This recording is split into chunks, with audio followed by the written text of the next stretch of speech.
A paz de Cristo para todos, sejam muito bem-vindos a mais uma pré-aula da Escola Dominical aqui no canal Denis Pereira Oficial.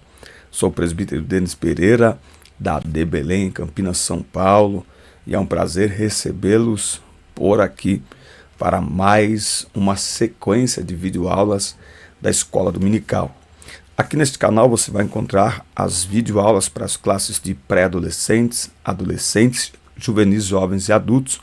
Por isso, se não está inscrito ainda, inscreva-se e ative as notificações, dê like no vídeo e deixe o seu comentário, que é muito importante para nós, e ele aparece aqui na tela daqui a pouco. Não se esqueça também de olhar aqui na descrição do vídeo, que tem todas as minhas redes sociais e meu contato também. Será um prazer atender aí a sua igreja no ano de 2024, ministrando a palavra de Deus. Lá no Instagram tem alguns trechos de mensagens que ministramos durante as viagens onde somos convidados. O primeiro link é do inédito treinamento Transforme Suas Aulas, um treinamento inédito para professores da Escola Dominical.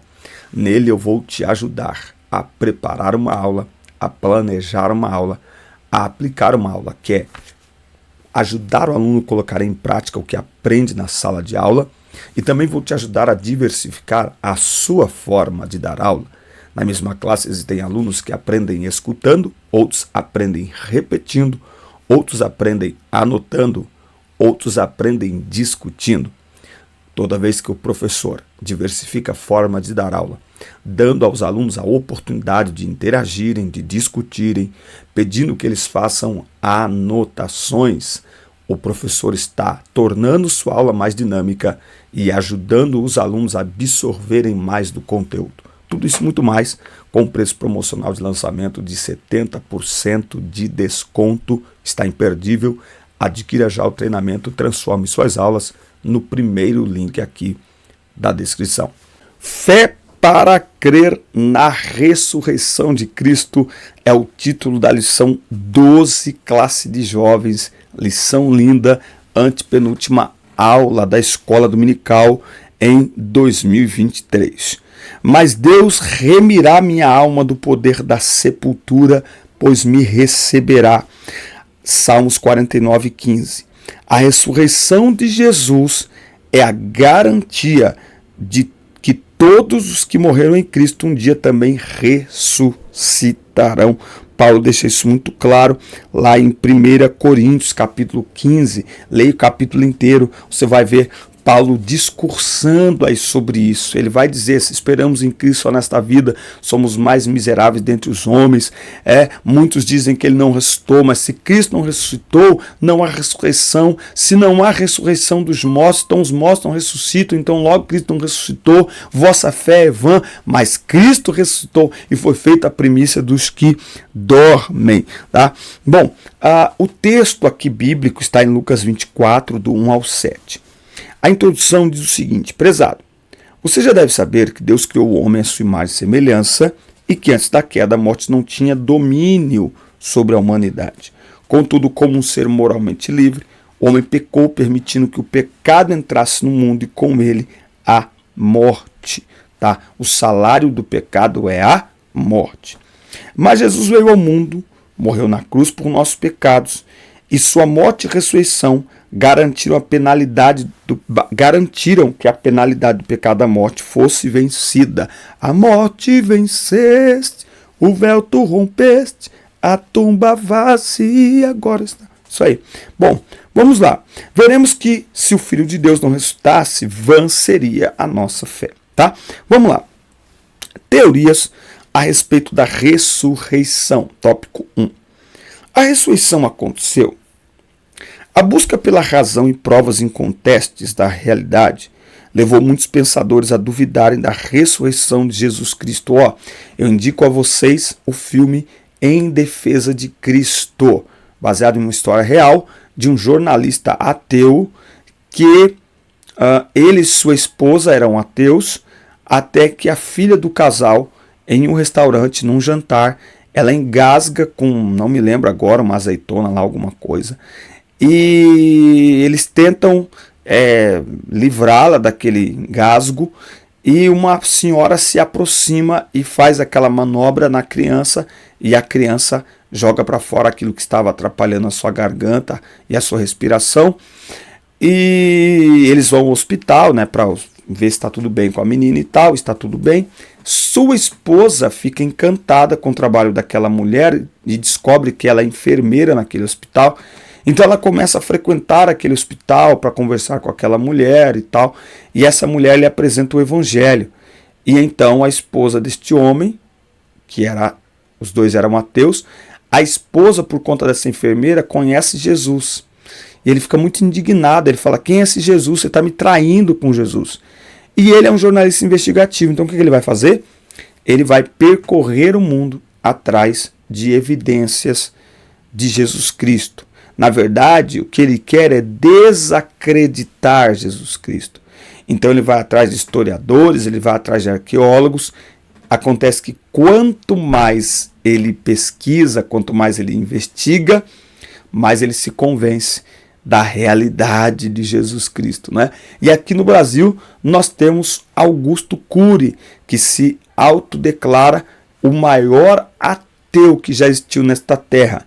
Mas ele já disse que quando ele foi estudar como Jesus pensava e agia, ele se rendeu, ele perdeu as forças diante de Jesus, tá? Bom, um filósofo alemão, Gotthold Ephraim Lessing, foi um dos que colocaram a ressurreição em dúvida. Ele entendia que as verdades da religião estavam ou deveriam estar entre as verdades da razão. Por isso, entendia que as verdades religiosas não podem jamais ser provadas pela investigação histórica. Tá? Isso até certo ponto é um fato. O fato é que existem mais evidências históricas da existência de Jesus, da crucifixão de Jesus, da ressurreição de Jesus, do que dos escritos de Platão e de muitos outros que historicamente são considerados verdade. Então, só da Bíblia, por exemplo, tem mais de 5.000 manuscritos. Nenhum desses manuscritos se contradizem entre si. Essa é uma das provas históricas de que o que lemos na Bíblia é verdade. Qual a possibilidade de uma mesma história ser contada 5.000 vezes por pessoas diferentes, em localidades e lugares diferentes, e ninguém mudar nada, e não haver contradição? A própria Bíblia, escrita ao longo de 16 séculos, por 40 homens em situações diferentes, socioeconômicas e de ambientes, e a Bíblia é coesa, não há contradição na Bíblia e nem nos manuscritos, tá? Agora, se ele estivesse certo, a apologética histórica a favor do cristianismo não passaria de um esforço inútil. Por que deveria crer em algo que nunca viu e nem teve nenhuma experiência pessoal imediata? Para ele, os evangelhos não eram fontes confiáveis. No centro da discussão do iluminismo estava a ideia de que ser forçado a aceitar o testemunho alheio equivaleria a comprometer a autonomia intelectual do ser humano. Conforme a ótica de Lessing, a ressurreição não passa de um fato que não aconteceu, de um grande equívoco. Agora, a ressurreição é um mito? E aí? Eu falo assim, gente, ó, só o fato de tantas pessoas e de tanto esforço para desacreditar algo, para mim, só isso já é suficiente para eu acreditar. Claro que, biblicamente falando, está na palavra, creio. Mas existe tanto esforço para tentar desacreditar a Bíblia que esse esforço, para mim, é mais um dos motivos para crer. Não é? Por isso que eu falo que não dá para respeitar ateu. Porque como é que eu vou respeitar alguém que se esforça tanto para provar a inexistência de algo que ele não acredita que aquilo existe? Ué, se você não acredita que Deus existe, não fale dele, não critique ele, não tente desacreditá-lo, porque a própria luta para desacreditar a Deus dos ateus, do ateísmo, é uma prova de que ele existe. Não que eu precise dela, mas que é uma prova que ele existe. Porque como é que você vai lutar contra algo que não existe? Não é? Mas aí a gente sabe que não é uma questão factual, é uma questão psicológica, é uma questão emocional, é uma questão mental, né? É uma guerra de pensamento, tá? Alguns filósofos influenciados pelo iluminismo buscaram compreender a fé cristã a partir de pressupostos de que milagres são impossíveis. Então, assim, a ressurreição de Cristo é um elemento de fé. Então, se a pessoa não crê no impossível, no sobrenatural, claro que ela não vai crer. Claro que ela vai questionar tudo aquilo que é colocado como milagre. Ou seja, para ele, a crença na ressurreição de Jesus não deve ser explicada como uma resposta à vida que foi restaurada literalmente, mas sim como algo que ocorre na fé das pessoas, concebido na mente, uma projeção da memória, tá? Então, um Cristo morto literalmente foi transformado em um ressurreto imaginário e místico, tá? Então ele populariza a falsa ideia de que os evangelhos possuíam um caráter mítico, por apresentarem pessoas que compartilhavam uma visão mítica que dominava o mundo no qual estavam inseridos, tá? Então, para este filósofo e para a influência iluminista, a ressurreição de Jesus é coisa da nossa mente. Pessoas criaram esta mentalidade subjetiva e propagaram essa história. Então, a ressurreição de Cristo para estes não é uma realidade factual, real. Não, ela é simplesmente algo da nossa cabeça. Bom, mas afinal de contas, a ressurreição não é um fato histórico.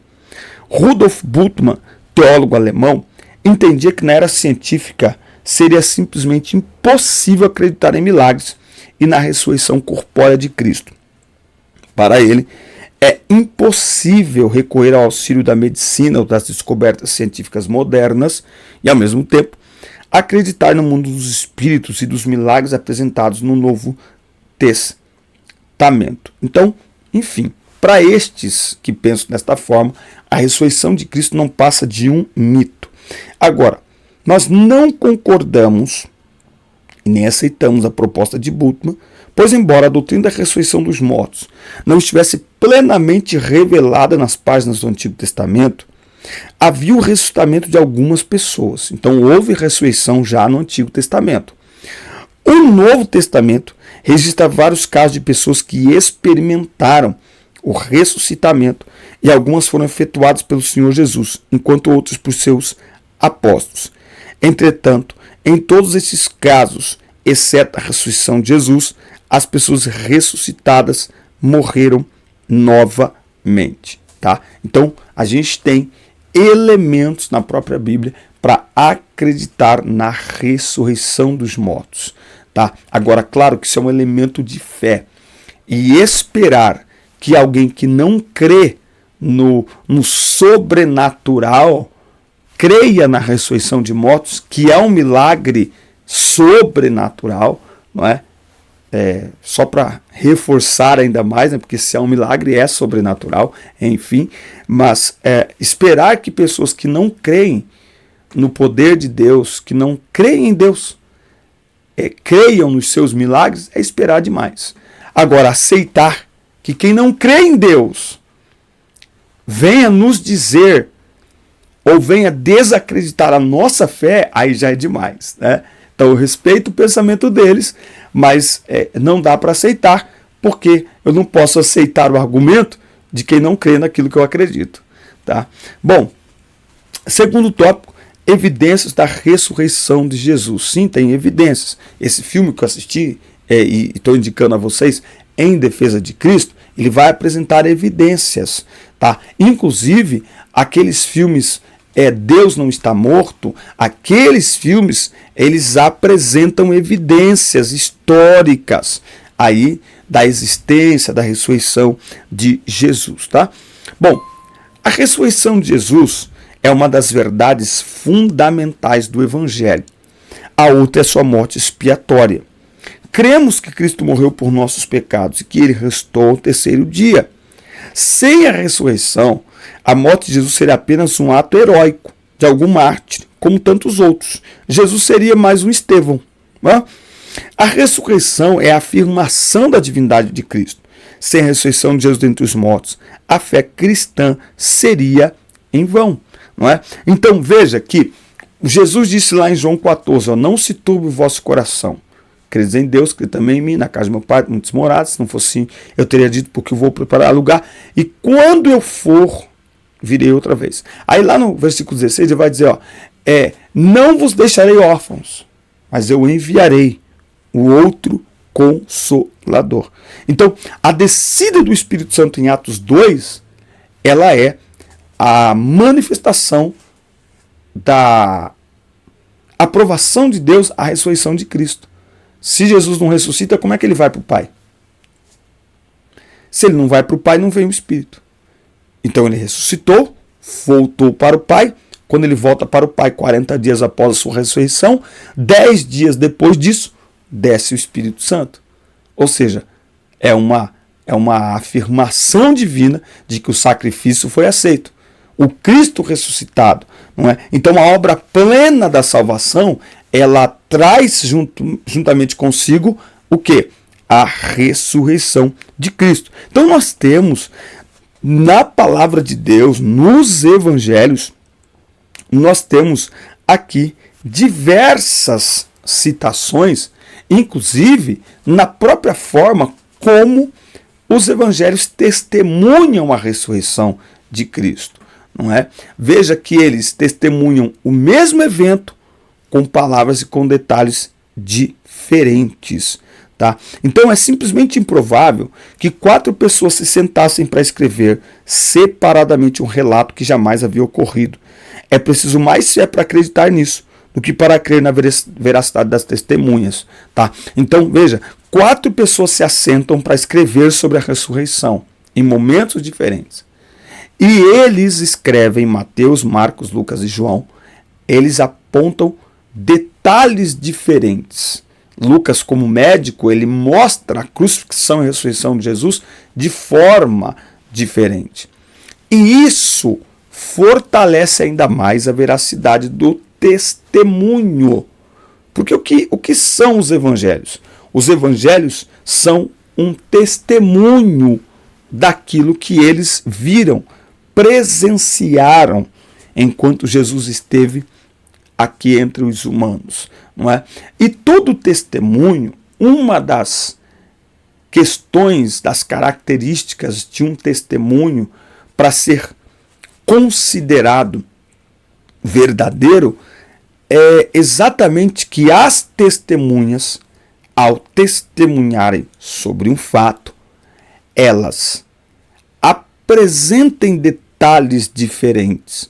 Porque se 4 testemunhas testemunham da ressurreição de Jesus e elas dão os mesmos detalhes, as mesmas palavras, respiram no mesmo lugar, opa, esse testemunho não pode ser validado. Por quê? Porque significa que as testemunhas combinaram o testemunho.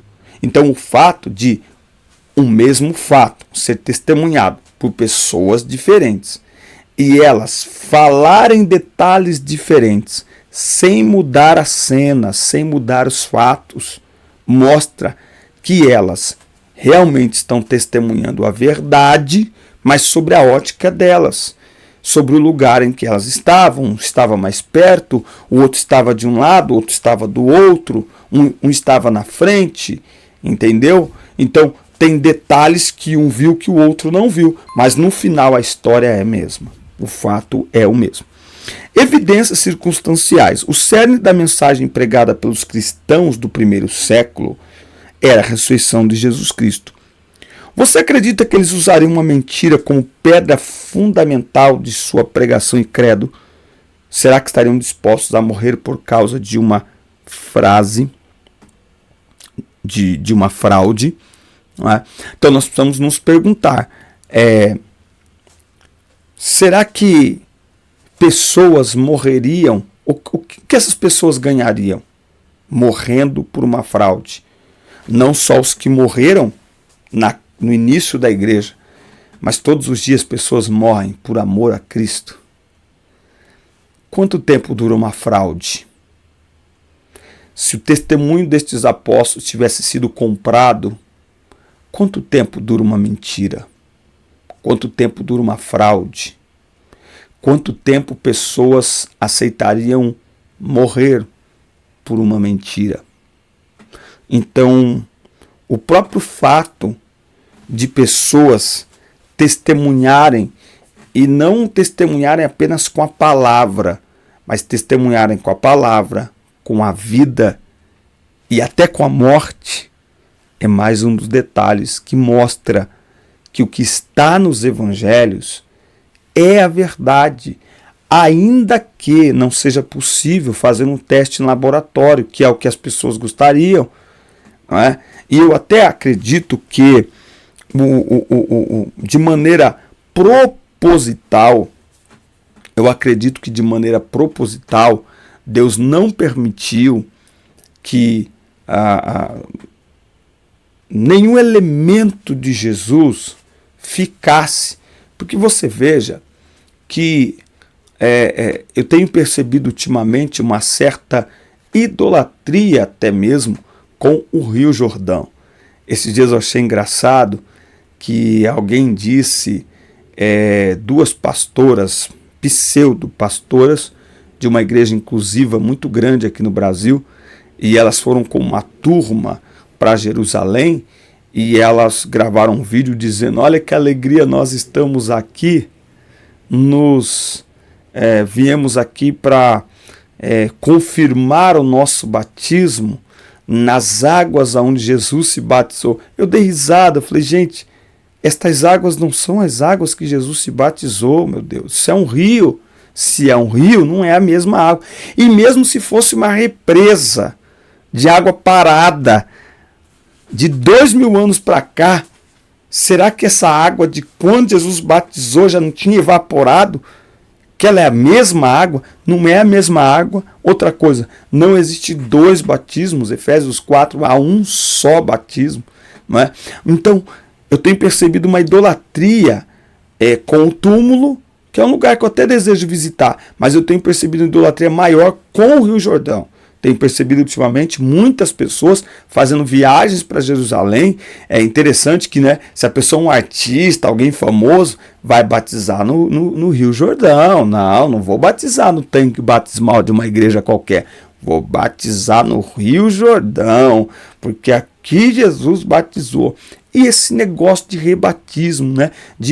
Nós vamos revalidar o nosso batismo. Isso é perigoso. Então, eu acredito que Deus propositalmente não deixou muitos elementos, muitos rastros de Cristo, roupa, não sei o quê, porque isso faria as pessoas se apegarem, né? Como existe, né? As pessoas se apegariam aí, isso aqui foi o madeiro que Jesus foi crucificado, e essa não é a ideia do Evangelho. E por último, no tópico 3, a natureza da ressurreição de Jesus. Foi uma ressurreição literal. Ele disse para os discípulos: vede as minhas mãos e os meus pés, que sou eu mesmo. Tocai-me e vede, pois um espírito não tem carne e ossos, como vedes que eu tenho. Então a ressurreição de Jesus foi um evento físico, tá? Aliás, é uma forma de nós até entendermos melhor como será o nosso corpo, né? Ele será como o corpo de Jesus, um corpo sem restrições de tempo, de espaço, mas ao mesmo tempo um corpo físico, tá? E esse é uma marca que Jesus carregará por toda a eternidade, né? Eu e o Pai somos um, né? E Pai, Filho e Espírito Santo, a Trindade, eles são um. Mas agora da Trindade, ele é o único que tem um corpo físico que traz as marcas de tudo que ele sofreu por amor a nós.